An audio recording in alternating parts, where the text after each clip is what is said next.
আসসালামু আলাইকুম। স্বপ্নেরBCS.com-এ আপনাদের অভিনন্দন। আজকে আমরা আলোচনা করব বাংলা ব্যাকরণের বর্ণ অধ্যায়। চাকরি পরীক্ষার জন্য এবং ভর্তি পরীক্ষার জন্য একটি গুরুত্বপূর্ণ টপিক।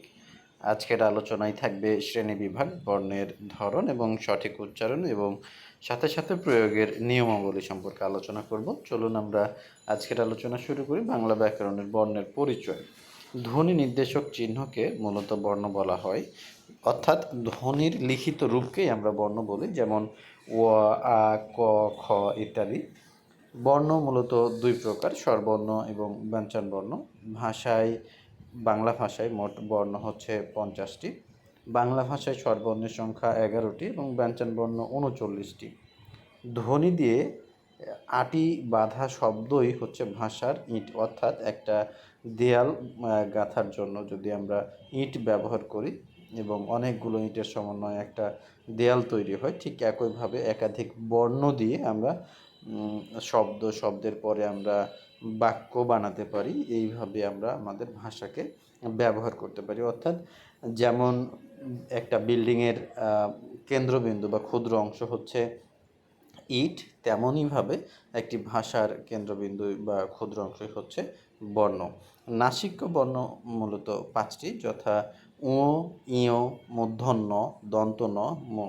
মনে রাখতে হবে ও, ইয়, মূর্ধন্য, দন্ত ন, ম এই 5টি বর্ণই উভয়ই হচ্ছে নাসিক্য বর্ণ। কারণ আমরা জানি কোনো শব্দ উচ্চারণে হয় ধ্বনি এবং লিখিত বা প্রতীকী রূপ হচ্ছে বর্ণ। পরাশ্রয়ী বর্ণ হচ্ছে মোট 3টি, অনেশ্বর, বিসর্গ এবং চন্দ্রবিন্দু। খণ্ডত মূলত অনেক সময় অনেকেই এগুলোকে বা খণ্ডতাকে পরাশ্রয়ী বর্ণ বলে থাকে। এটি মূলত হচ্ছে ত বর্ণের হসন্ত হস চিহ্নযুক্ত একটা ত বা তয়ের খণ্ডিত অংশকে আমরা মূলত খণ্ডতা বলি। অন্তবর্ণ হচ্ছে মোট 4টি, যথা অন্তস্থ জ, র, ল, হ। আমরা এবার দেখব যে কারের ব্যবহার। মূলত স্বরবর্ণের সংক্ষিপ্ত রূপগুলোকেই আমরা কার বলে থাকি। যেমন বাংলা বর্ণমালায় কার হচ্ছে মোট 10টা, যেমন আকার, হস্য ইকার, দীর্ঘ ইকার, হস্য উকার, ঋকার, একার, ঐকার, ঔকার ইত্যাদি। নীলিন বর্ণ মূলত হচ্ছে ওয়া বর্ণটিকে মূলত নীলিন বর্ণ বলা হয়, কারণ ওয়া স্বরবর্ণটির কোনো কার বা সংক্ষিপ্ত রূপ নেই, এই জন্য এটাকে বলা হয় নীলিন বর্ণ। ফলা বলতে কি বোঝায়? ফলা হচ্ছে ব্যঞ্জন বর্ণের সংক্ষিপ্ত রূপকেই বলে ফলা। বাংলা বর্ণমালায় ফলা আছে মোট 6টা, দন্ত ন, ম, ব, ল, র, অন্তস্থ জ। এগুলোই হচ্ছে মূলত ফলা। আমরা কারের প্রয়োগ ও উদাহরণ আমরা দেখি।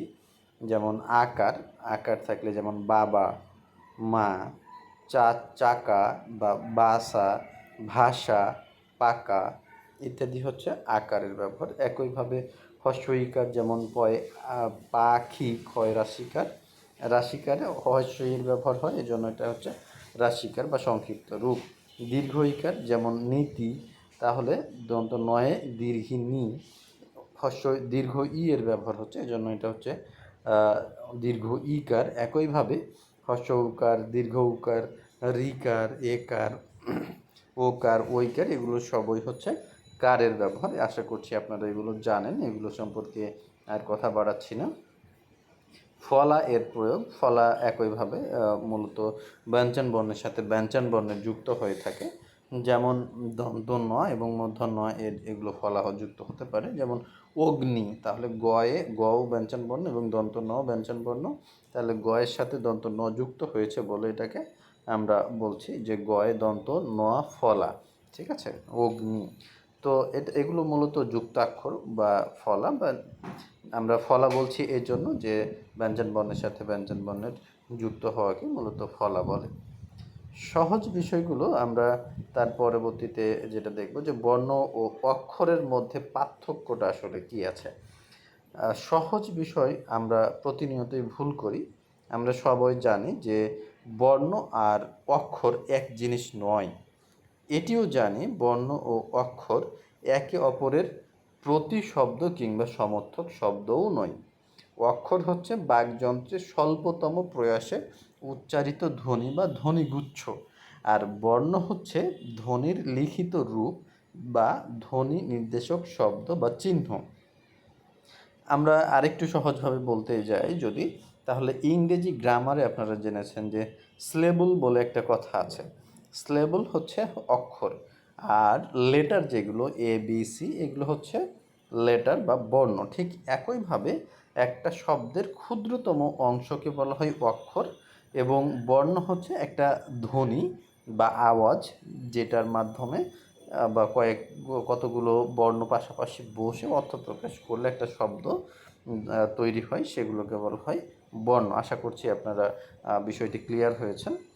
তারপরেও আমরা বিষয়টি আবার দেখি যে বর্ণের যে সংখ্যা, এটা আমরা এক নজরে দেখে নিব যে বর্ণের সংখ্যা হচ্ছে মোট 11টা, পূর্ণমাত্রার বর্ণ হচ্ছে মোট 6টা।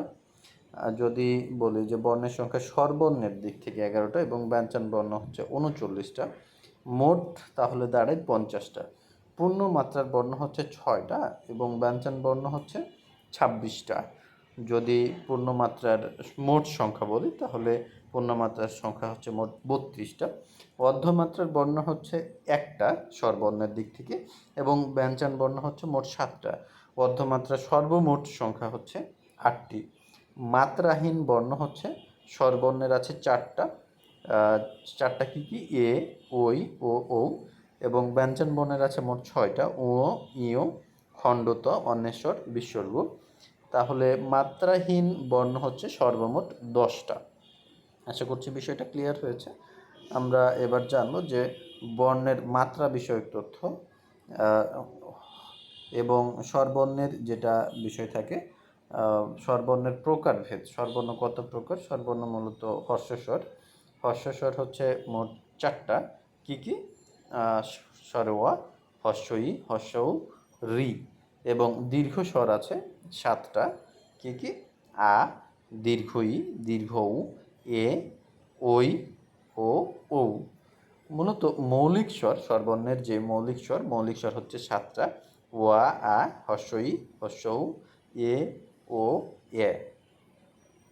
এই তো ছিল আজকের আলোচনার এতটুকুই। আমরা পরবর্তী শব্দ নিয়ে আলোচনা করব। পরবর্তী ভিডিও দেখার জন্য আপনাদের অভিনন্দন। আর আপনারা যদি লিখিতভাবে এই পুরো আর্টিকেলটি পড়তে চান তাহলে ভিজিট করুন www.softwarebcs.com।